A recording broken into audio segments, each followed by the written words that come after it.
Vamos a repasar la semana en nuestra tertulia. Es verdad que esta semana pues, ha sido un poco más corta, por lo menos en lo laboral, ¿no? Aunque bueno, la semana ha tenido los mismos días, aunque solo hayamos trabajado en estos 3 días, ¿no? Miércoles, jueves y viernes. Pero bueno, como tenemos también algunas informaciones que tienen que ver pues, con la pandemia, ya sabéis que tenemos desde ayer esas nuevas medidas, algunas para una semana, otras para el resto de la Navidad. Vamos a comentar estos y otros asuntos hoy con nuestros amigos que vienen a visitarnos. Ya sabéis que nuestros tertulianos pues les llamamos amigos porque lo son, ¿eh? Hoy están con nosotros Maribel Notario y José Luis Rodríguez. Maribel, José Luis, ¿qué tal? ¿Cómo estáis? Bien, bien. Encantados de teneros por aquí. ¿Preparados? ¿Estáis preparados para la Navidad? Sí. Sí, ¿no? Sí. Sí, para esta Navidad, ¿no? Esta Sí. Navidad es Navidad, de otra forma, pero es Navidad. Les he preguntado lo primero si habían estudiado, así que vamos a ver si han estudiado, porque cada vez que hay un nuevo decreto, una nueva publicación en el BOJA, hay que hacer un ejercicio primero de comprensión lectora, ¿no, José Luis? Que esto es algo importante también sí. en el ámbito educativo, entender lo que uno lee y luego memorizarlo para saber en qué momento. ¿Has estado, Maribel, echándole un vistazo a las medidas de ayer? Sí, sí, le he estado echando un vistazo. ¿Te has enterado? Me río, sí, me he enterado. Haciendo una lectura comprensiva. Pausada, me he enterado. Sí que es cierto que yo hay dos cuestiones importantes que son tanto las medidas que van saliendo como las estadísticas que hace tiempo que dejo de leer así con esa ansiedad.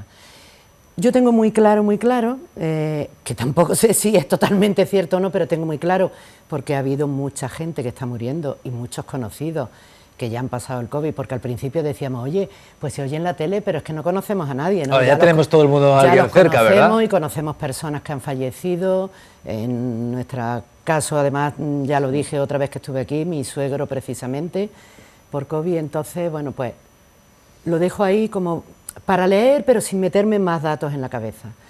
Yo he leído y efectivamente es extraño que haya como 3 medidas juntas, muy seguidas, en un margen de tiempo corto. Del mismo modo también entiendo que hay que regular y que no hay que dar manga ancha a todo, porque entonces si nos relajamos o se relajan, ahí no me incluyo yo porque yo no me he relajado.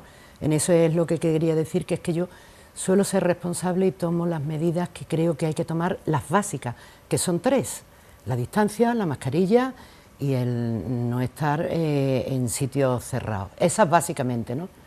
Como más importante. Entonces, partiendo de ahí, creo que la medida más conflictiva o la que va a resultar más chocante de todas es el cierre de la hostelería a las 6 de la tarde y que lo abran después otra vez a las 8:30. Esa es una de las medidas que está generando más polémica y bueno, ya se han puesto en pie de guerra los hosteleros. Primero porque en esta primera semana, desde esta noche y hasta el próximo jueves, ya que la siguiente tanda, la siguiente fase empezará el viernes que viene, en esta primera semana no se les permite abrir más tiempo, se quedan con el cierre a las 6, cuando el comercio sí les permiten que estén hasta las 9, ¿no? de la noche. Pienso que puede ser ese comité de científicos que hay en la Junta de Andalucía, hace un análisis, me imagino que va por ahí, hace un análisis, José Luis, cuántas comidas de Navidad hemos ido que hemos empalmado hasta las 10 de la noche tomando copas. Y es que es la época típica de celebrar las cenas de Navidad, los almuerzos. Es verdad que como cena no va a haber, todo el mundo en mesas, a lo mejor de grupos de 6 o 8 en un restaurante con sus espacios, la van a celebrar. Entonces van a ir alargando. Creo que es lo que se quiere evitar. Sí, ayer en el grupo del trabajo, según iban saliendo las medidas, íbamos comentando y alguno de los compañeros dijo, ¡jo, qué corta rollos! Claro, es la medida corta rollos, ¿no? Es la medida, José Luis, corta rollos. ¿Qué te ha parecido todo esto?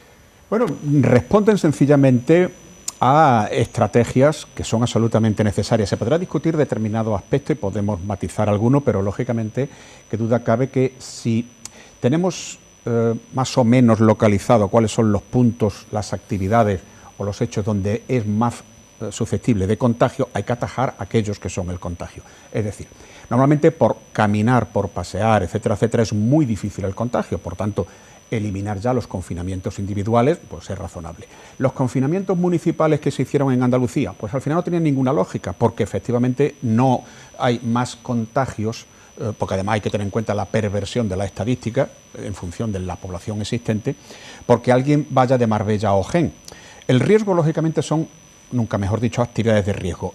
La hostelería no como actividad económica, sino por el uso que hacemos los usuarios, por nuestra culpa, no por la de los empresarios, pues es un punto de riesgo, porque no hay más que ver como que hicimos en el verano. Salimos como locos, empezamos a tener las mesas, no se respetaron las distancias entre mesas, eso sí es imputable a las empresas, pero nosotros estábamos todos como locos, juntos, sin mascarillas, sin nada, gritando, cantando, etcétera, etcétera. Bueno, ese es uno de los puntos en donde todos sabemos perfectamente dónde lo va a haber. El otro punto, las reuniones, ya no digo familiares, para no es, digamos, centrar el dato en el asunto familiar, que también es el punto en donde todos los epidemiólogos dicen que es más fácil de contagiarse. Claro. ¿Por qué se está siendo especialmente duro con las reuniones ilegales? Primero, porque son ilegales, y segundo, porque son puntos muy peligrosos de una alta posibilidad de contagio. ¿Cuál es el problema que hay? El problema de todas estas medidas es que, primero, han sido muy cambiantes, con lo cual la ciudadanía se pierde. Segundo, no han sido bien explicadas, nos ha faltado mucha pedagogía. Nos hace falta, quizás a lo mejor, menos consejeros y más maestros explicando la cosa para que todo el mundo lo entienda. Y si dices que vas a cerrar la hostelería a tal hora, di por qué. Explícalo. Porque no es un capricho. Es que cerrar a las 8, como se empezó a hacer, era para evitar la postcena. Porque efectivamente cuando empezaron a decir de cerrar a las 10, ¿cuál era el problema? Que tú no puedes levantar a la gente a las 10. Dicho sea de paso, con nuestros hábitos, nuestro horario de comida. Entonces, ¿qué hicieron? Cortar por lo sano. Cierran a las 8, con lo cual no es que no puedas cenar, sino que evitas esa prolongación, en donde además la actitud del ciudadano es más proclive a los cantos regionales y a las amistades eternas. En el fondo es que si nosotros nos hubieran explicado bien y nosotros hubiéramos tenido la precaución o el esfuerzo de entender bien, hubiera sido más fácil para todos, porque las reglas son muy sencillas, como ha dicho Maribel, son 4. Y además lo hemos visto, que en un mes se han reducido en Andalucía los contagios cuando se ha parado la actividad a las 6. Claro, principalmente donde más contagios suele haber, pues eso, en el interior de los bares y los restaurantes, ¿no? Claro. Quitando en la parte doméstica, ¿no? Que ahí, bueno, pues poco puede controlar la Junta de Andalucía lo que hacemos en casa. O sea, ahí... Es que en los interiores, claro, además, hay mucha polémica y dicen, o sea, todo el mundo de la cultura y tal, con todo el derecho del mundo, están indignados porque han cerrado todos los establecimientos culturales, desde cines, teatros, etcétera, etcétera. Dejo aparte la sala de fiesta y siquiera hablamos de ello, porque eso sí que le echan un morro que se lo pisan. Pero en fin, y dicen, a ver, en el metro van amontonados, en el avión van amontonados. ¿Por qué en el teatro, donde podemos mantener las distancias, no? En parte tienen razón, porque no es lógico que el metro de Madrid se vea como se ve, sencillamente por poner menos vagones, por ahorrarse vagones, pero es cierto que el problema de los cines y los teatros no es cuando tú estés sentado con 2 butacas vacías, es a la entrada y a la salida. Y entonces hay que explicarlo. Y lo dice, mire ustedes, si nosotros hacemos un sistema de entrada escalonada, no sé cuánto, no hay problema en que usted se siente, deje 2 butacas y ocupe otra. Pero es que no se ha hecho. Y entonces, menos mal que no le hemos echado la culpa, no se ha criminalizado el sector, porque encima bastante tienen los pobres. Y hemos renunciado a la actividad cultural con grave quebranto económico y social en ese sector, sencillamente porque todo el mundo sabe que a la entrada y la salida es donde podemos contagiarnos. No en el hecho de estar sentados a 2 metros del que hay a nuestra izquierda, a nuestra derecha o a nuestra espalda. Se podría hacer. La verdad que tú lo has apuntado, ¿no, Maribel? En esto de nada sirven, ¿no?, todas estas medidas si al final no hay una responsabilidad de cada uno, claro. Eso es. Que es lo que tú alegabas al principio. Eso es, yo creo que es un problema de conciencia ciudadana. Y si nos tenemos que levantar a las 6 del bar porque tenga que cerrar a las 5:30, pues nos tendremos que levantar. Es un problema de conciencia ciudadana y en eso creo, bueno, afortunadamente hay una parte muy grande de la población que la tiene, pero también hay una minoría que hace mucho ruido, que es la que además suele salir todos los días en los telediarios, en las noticias de una fiesta en tal sitio, otra fiesta en otro. Si sabemos que eso no se puede ni se debe hacer, ¿por qué se sigue haciendo? Porque partiendo de ahí salen muchos contagios realmente, ¿no?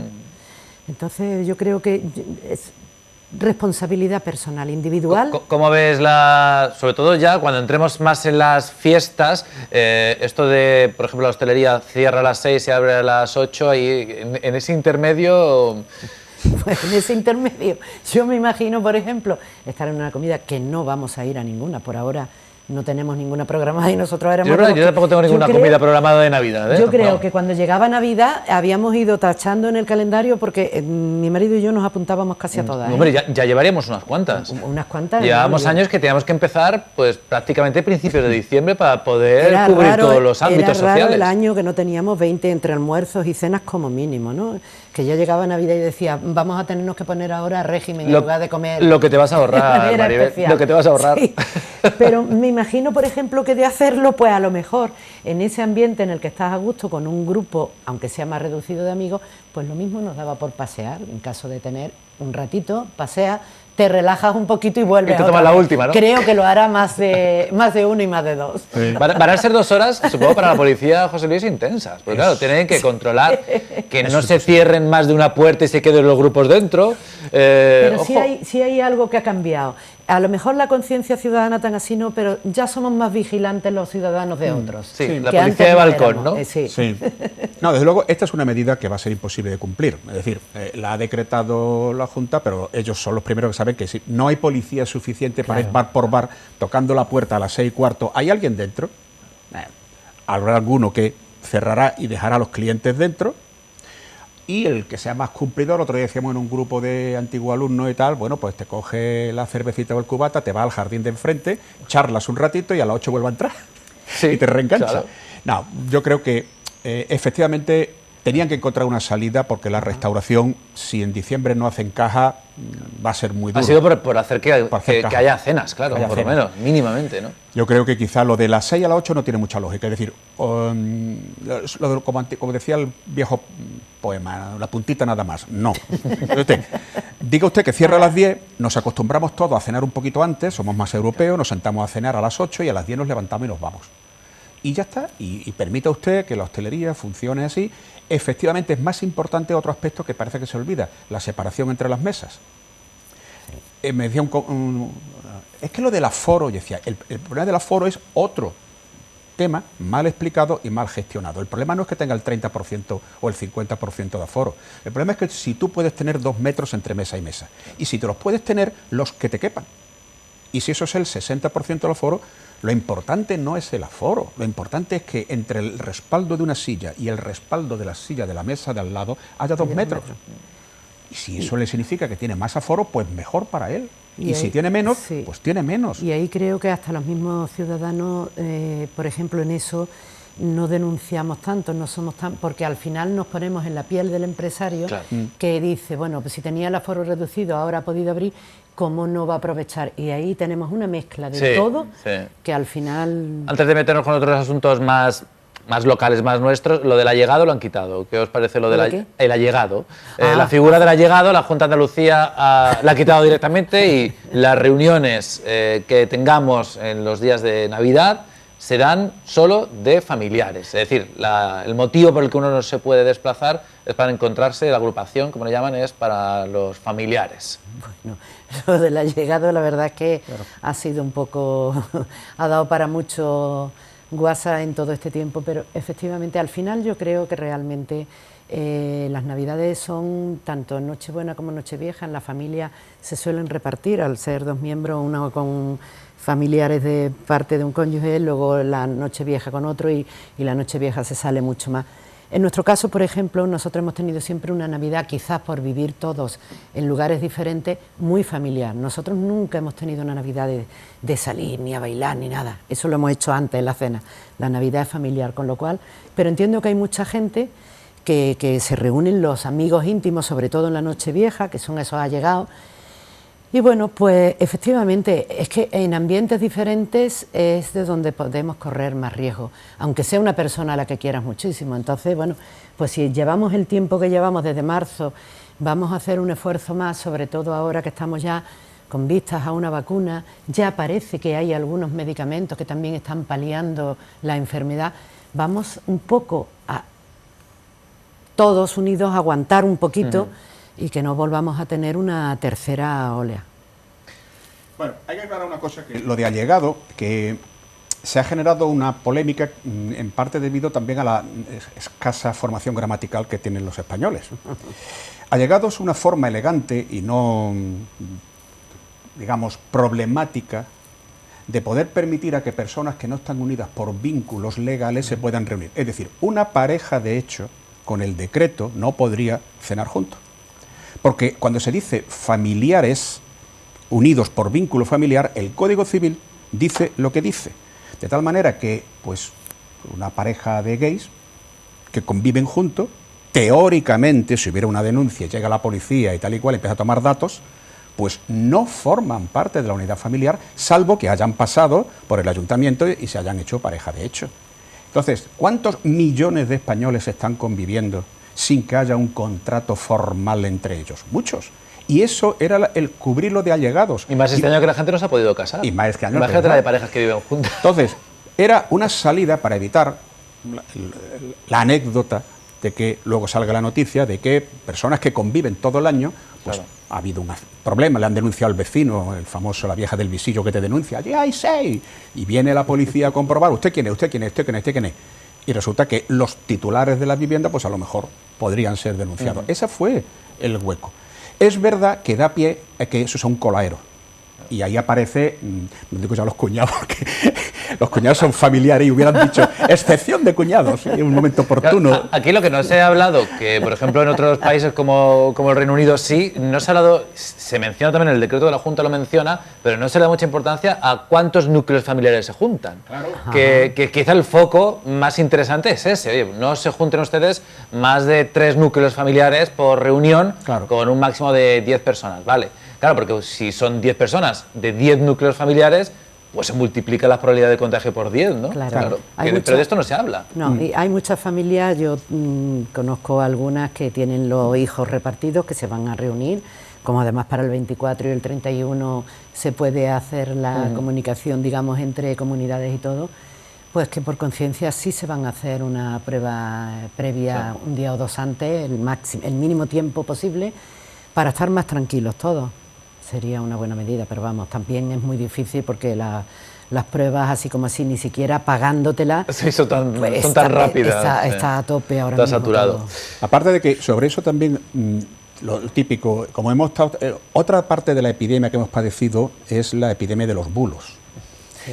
Y lo de las pruebas, hay que recordar a la gente que una prueba PCR o de antígeno no es un pasaporte, ya, es una foto de carné. Esa prueba dice que en el momento en que te la hiciste, tienes o no tienes, punto. Al día siguiente puedes tenerlo. Claro. Entonces, una prueba hecha 3 días antes, pues está muy bien.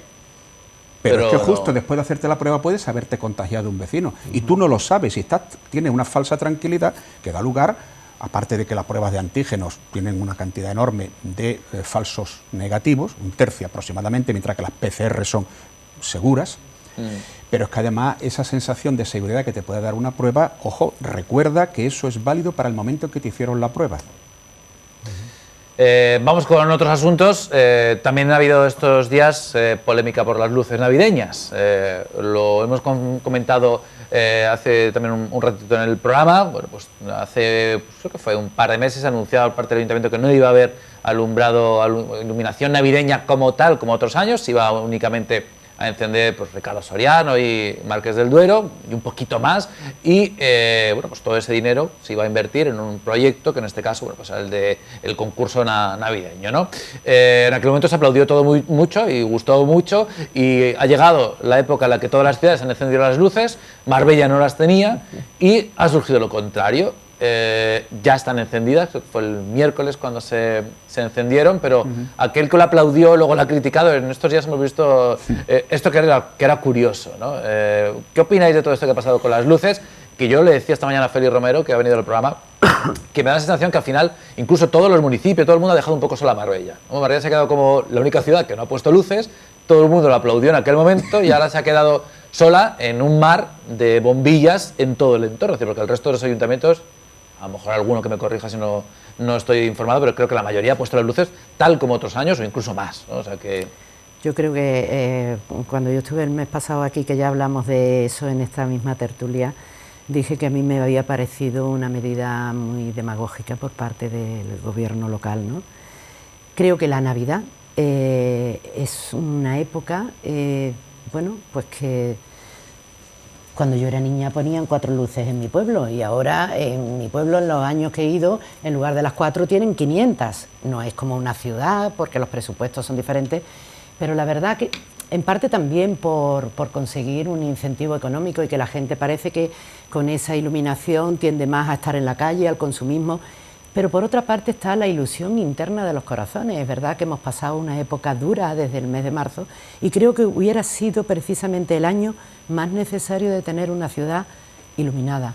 Bueno, pues porque te transporta a otra época. En cuanto a los mayores, los niños sueñan también.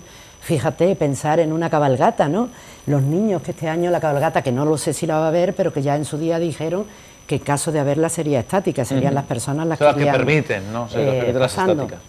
Bueno, al final, justo lo que has dicho, empezaron muchos a decir que bueno, que no se podía tirar el dinero en eso con las necesidades que hay y tal. Al final el equipo de gobierno piensa en un concurso de Decora tu Navidad para los comerciantes y al final no estamos a gusto nadie. Bueno, eso es habitual, la verdad. ¿Qué opinas tú con todo esto que ha pasado, José Luis, de las luces? ¿Cuál es tu opinión? Yo, la verdad, muchas veces pienso, por aquello de mi formación filosófica, de que en el medio está la virtud. Evidentemente hubiera sido ofensivo que en un año como este, porque hay que tener en cuenta que la decisión sobre iluminar o no se hace lógicamente en otoño, ya llevábamos 6 meses de pandemia, con multitud de empresas cerradas, de personas que se habían ido al paro, gente que tiene comedores sociales, gente en cola para poder comer, etcétera, etcétera. Podía sonar ofensivo que el presupuesto de iluminación aumentase un 15%. Pero desde luego hay que mirar el otro lado, que restringirlo a 0 tiene también una connotación negativa. Una de carácter emocional, como dice Maribel, digamos que en esos momentos a todos nos agrada que nuestro pueblo esté más o menos iluminado. En segundo lugar, tiene una connotación económica, tiene una capacidad, es un tirón, es un atractivo para los comerciantes, etcétera, del casco histórico, es quizás un apoyo fundamental. Y desde luego incluso si para diciembre la situación, como se esperaba entonces, era mejor, era una inyección, un chute de ánimo. Quizás, yo creo que no haberlo anulado completamente, lo del concurso de decoración navideña no tenía ni pies ni cabeza, eso sabíamos que no iba a funcionar, porque además las empresas, los comerciantes que decoran todos los años lo van a hacer, haya o no concurso, pero sí efectivamente una situación de decir, bueno, estamos en momentos en donde vamos a tener que ahorrar en lo que sea efímero para poder ayudar a los ciudadanos que están en mala situación, pero no eliminar del todo. Es decir, a mí la que hay ahora mismo no me parece mal, me parece bien, incluso un poco más, no voy a discutir. Sencillamente yo creo que en este aspecto el equipo de gobierno al final se ha visto sobrepasado por las circunstancias y ha hecho bien en poner ese alumbrado. Y además que explique que en vez de gastarse 1 millón, pues me voy a gastar 300, 400.000 y el resto lo voy a dedicar a otra cosa. Yo estoy de acuerdo en que, por muy mal que estén las cosas, no está de más que la ciudad en estos momentos se ilumine. Sin llegar al despiporre de Vigo o de Madrid, que han perdido la olla ambos alcaldes, han entrado los dos en una especie de comparación exagerada, que salvo para los muy catetos, los muy hooligan de ambos que les aplauden, la mayoría nos parece ridículo, el de la bandera kilométrica de Madrid o lo del árbol más alto y más iluminado del mundo del alcalde de Vigo. No hace falta tanto.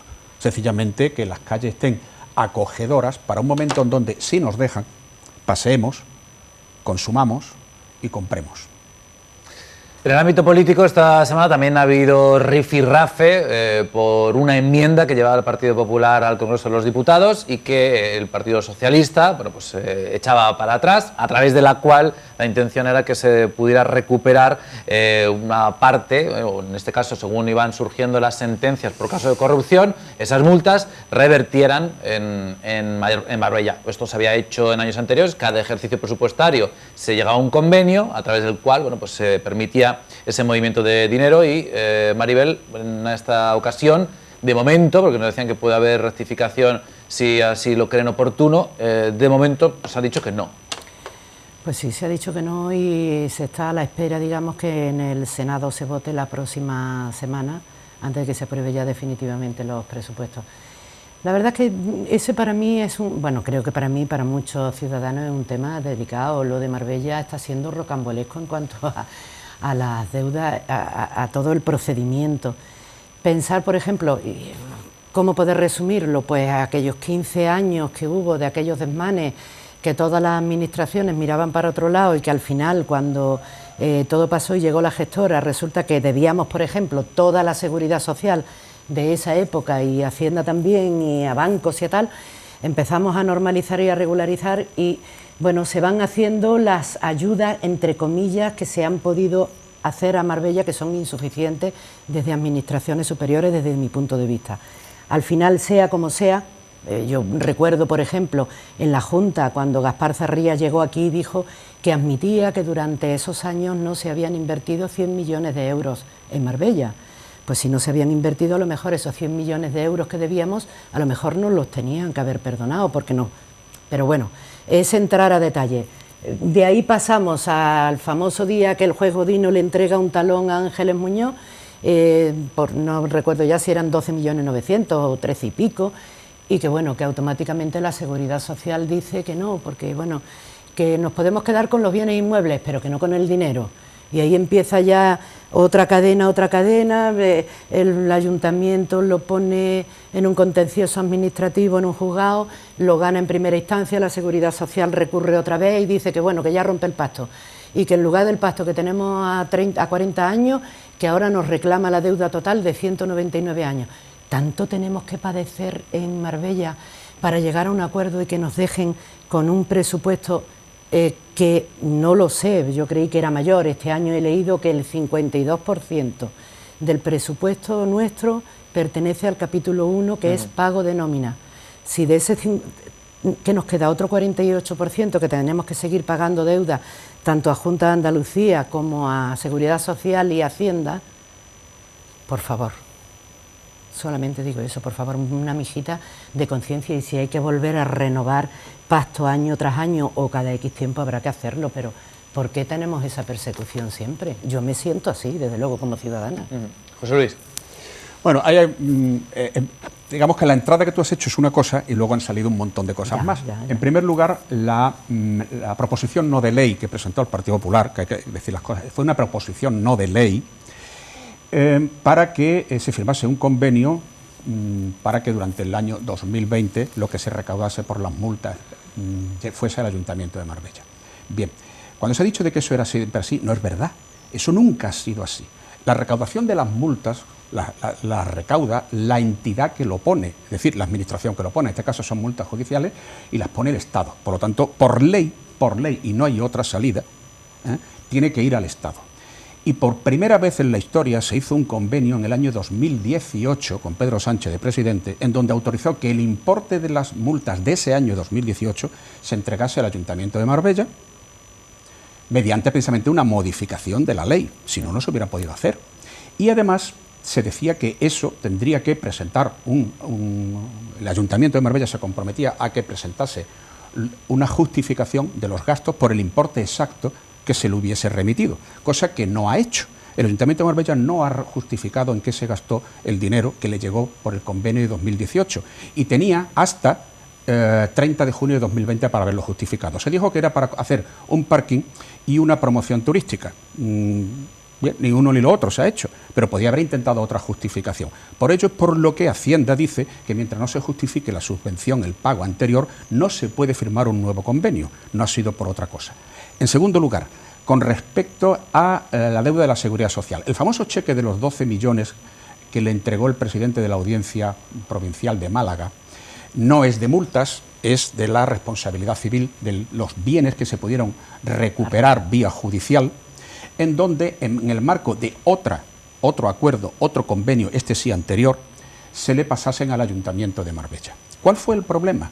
Pues sencillamente que estaba muy claro que los bienes que se consiguiesen en el marco de la Operación Malaya iban al Ayuntamiento. Ahí no había ninguna discusión, los bienes, pero el dinero no. El dinero no estaba ahí. Para ello se hizo una modificación de los presupuestos generales del Estado del señor Montoro. Y los presupuestos del Estado entraban en vigor un día X, no vamos a entrar a la historia, lo puedo decir.